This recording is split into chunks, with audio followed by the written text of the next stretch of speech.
اعوذ باللہ من الشیطان الرجیم بسم اللہ الرحمن الرحیم۔ آج ہم سورہ رحمان سٹارٹ کرنے والے ہیں، اور سب سے پہلے دعا کہ اللہ تعالیٰ ہمیں ہمت دے، توفیق دے اور صحیح سمجھ عطا کرے سورہ کی، اور ہمارے دل کھل جائیں، دماغ جو اللہ تعالیٰ سمجھانا چاہتے ہیں وہ بات سمجھ آ جائے۔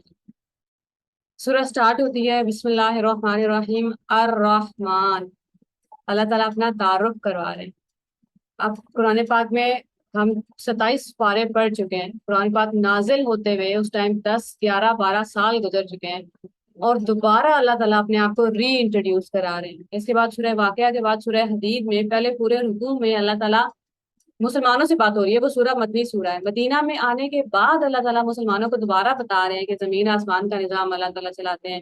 کہ زمین اور آسمان کی ملکیت اللہ تعالیٰ کے پاس ہے، کہ والاول والآخر والظاہر والباطن، اللہ تعالیٰ سب سے پہلے ہیں، سب سے آخری ہیں، سب سے زیادہ آبویس ہیں اور سب سے زیادہ چھپے ہوئے۔ پورے پیج میں دوبارہ انٹروڈکشن کرا رہے ہیں، کیونکہ ہم سب کو، مسلمانوں کو، انسانوں کو تعارف کی بار بار ضرورت ہے۔ یہ اللہ تعالیٰ کی سنت ہے۔ قرآن پاک شروع ہی وہاں سے ہوا ہے۔ اللہ تعالیٰ نے اپنا تعارف کروایا ہے، الحمدللہ رب العالمین، تمام تعریفیں اور شکر اللہ کے لیے۔ اس کا مطلب یہ نہیں ہے کہ ہم وہ آیت پڑھ کے آگے نکل جائیں گے، اب پوری زندگی لوگ ڈھونڈتے ہی رہیں گے کہ یہاں کیسے اللہ تعالیٰ نے یہ چیز بنائی ہے، اور یہ چیز کتنی پیاری بنائی ہے، اور یہاں کیسے شکر ادا کرنا ہے۔ رب العالمین، جو رب ہے تمہیں پالے گا، تمہارا خیال رکھے گا، تمہاری پرورش کرے گا، تمہیں تحفے دے گا۔ الرحمن الرحیم، دوبارہ وہاں پہ یہی والا نام آیا تھا۔ مالک یوم الدین، جب پورا اپنا انٹروڈکشن کرا لیا، اس کے بعد یہ نہیں کہا اعبدو، عبادت کرو اور مدد مانگو، نہیں، میں نے اپنا انٹروڈکشن کروا لیا ہے۔ اب جس نے آنا ہوگا وہ خود آئے گا اور خود آ کے کہے گا ایاک نعبد، یا اللہ ہم عبادت کے لیے تیار ہے۔ یہ ہے سنت اللہ تعالیٰ کی، یہ ہے پروسیس اللہ تعالیٰ کا۔ ہم کیا کرتے ہیں، ہم اللہ تعالیٰ کا تعارف کروائے بغیر، یہ جانے بغیر کہ کون کہہ رہا ہے سر پہ دوپٹہ کرنا ہے، کون کہہ رہا ہے یہ بات نہیں سننی، کون کہہ رہا ہے غیبت نہیں کرنی، کون کہہ رہا ہے حرام نہیں کھانا، بس کہہ دیا ہے تو کہہ دیا ہے، رولز رولز رولز رولز، لا لا لا لا، اس کے علاوہ بات ہی نہیں۔ اللہ تعالیٰ کی سنت کیا ہے، اللہ تعالیٰ کا طریقہ کیا ہے، اللہ تعالیٰ کیسے سکھا رہے ہیں کہ جب تک بتاؤ گے نہیں کون کہہ رہا ہے، بات سمجھ نہیں آئے گی، سننے والا کیوں مانے گا آپ کی بات۔ اور اب اتنی برے حالات ہو گئے ہیں کہ اب آپ داڑھی والوں کو اور پگڑی والوں کو دیکھ کے ڈر جاتے ہیں، اور بہت بڑی میجورٹی اور بہت بڑا ریزن جہاں سے میں قرآن پاک پڑھ رہی ہوں اس لیے پڑھ رہی ہوں کیونکہ وہ نہیں لگتے مولوی ٹائپ۔ حالانکہ اس میں بہت بڑی ٹریجڈی ہے یہ کہ آپ ڈر گئے ہیں اسکارف اوڑھنے والوں سے، آپ ڈر گئے ہیں داڑھی رکھنے والوں سے، کیونکہ انہوں نے آپ کو اللہ تعالیٰ کا تعارف ہی نہیں کروایا، انہوں نے تو صرف آپ کو ڈرایا ہے۔ مجھے یاد ہے جب ہم چھوٹے تھے، مدرسے میں تھے، 10 سال کے بچے ہوں گے سارے حفظ والی کلاس میں، اور آپ سبق نہ یاد ہونے پہ بچوں کو پائپ سے مار رہے ہیں اور آپ سزائیں دے رہے ہیں۔ اور ایک 10 سال کے بچے نے جس نے اسکارف کیا ہوا ہے، میں اور آنٹی ایک بار باہر جا رہے تھے تو جو مدرسے کی ہیڈ تھی انہوں نے راستے میں دیکھا، چلو میں تو بچی تھی 10 سال کی تھی، اور چلو ایک 40 سال کی عمر کا یا بڑی عمر کی کوئی آنٹی ہے ساتھ میں، تو آپ ان کا ہی لحاظ کر لیں۔ انہوں نے، مجھے نہیں یاد انہوں نے اور کچھ کہا یا نہیں کہا، سلام دعا بھی کی یا نہیں کی، بس گھر واپس بھیج دیا کہ آپ کہاں جا رہے ہیں، بازار جا رہے ہیں، جائیں نقاب کر کے ہیں، برقع پہن کے ہیں۔ 10 سال کے بچے کو آپ کو یہ اسلام سکھا رہے ہیں، الرحمان تو نہیں سکھایا آپ نے پھر۔ اور وہ پھر اس کے بعد مجھے 2 دن چھٹی کرنی پڑی، اور پتا چلا کہ بعد میں بڑی گالیاں بھی پڑی ہیں کہ اچھا آئی نہیں، اور ایسے کا باہر گھوم رہی تھی۔ 10 سال کے بچے کو آپ یہ بتا رہے ہیں، اور اس کے بعد ابھی تک شاید وہی وجہ ہے کہ ابھی بھی آپ ڈرتے ہیں ان لوگوں سے جو اسلامک دکھتے ہیں، جو اسلام کے ٹھیکیدار بنے ہوئے ہیں۔ اللہ تعالیٰ نے بات کہاں سے شروع کی ہے، الرحمن، اور کچھ بھی بات کہنے سے پہلے یہ آیت ہے itself۔ اللہ تعالیٰ قرآن پاک میں کہتے ہیں قرآن پاک کی آیتوں پہ غور کرو، تو اب اللہ تعالیٰ نے اگلی بات کرنے سے پہلے اگلی جو بھی بات ہے وہ ہم بعد میں دیکھیں گے، فی الحال ہم نے یہ دیکھنا ہے الرحمن پہ اللہ تعالیٰ ہماری توجہ دلا رہے ہیں۔ یہ پورا جملہ تو نہیں ہے، الرحمن، رحم کسے کہتے ہیں ہم پہلے بھی کر چکے ہیں، جہاں پہ ایک بچہ پل رہا ہوتا ہے نا ماں کے اندر، محمد، اسے کہتے ہیں رحم۔ اس میں محبت ہے، اس میں خیال ہے، اور اس میں حفاظت ہے۔ اللہ تعالیٰ نے جب اس دنیا میں لوگوں کو بھیجا، محبت اور خیال ہمیں سمجھ میں آتا ہے کیونکہ اس کے بارے میں ہم بہت بات کر چکے ہیں کہ اللہ تعالیٰ کو بڑی محبت ہے انسان سے، اور انسان کی تخلیق ہی محبت سے ہوئی ہے۔ ابھی تیسری آیت میں ہم پڑھیں گے الرحمن خلق الانسان، رحمان نے انسان بنایا، محبت سے بنایا۔ رحمان کہتے ہیں رحم کو، اور ایک مطلب جو آج کل میری سمجھ میں آ رہا ہے اور جس پہ میں بہت غور کر رہی ہوں، حفاظت۔ اللہ تعالیٰ نے جب اس دنیا میں انسان کو بھیجا ہے نا، تو اس کو دنیا کے رحم و کرم پہ نہیں چھوڑ دیا،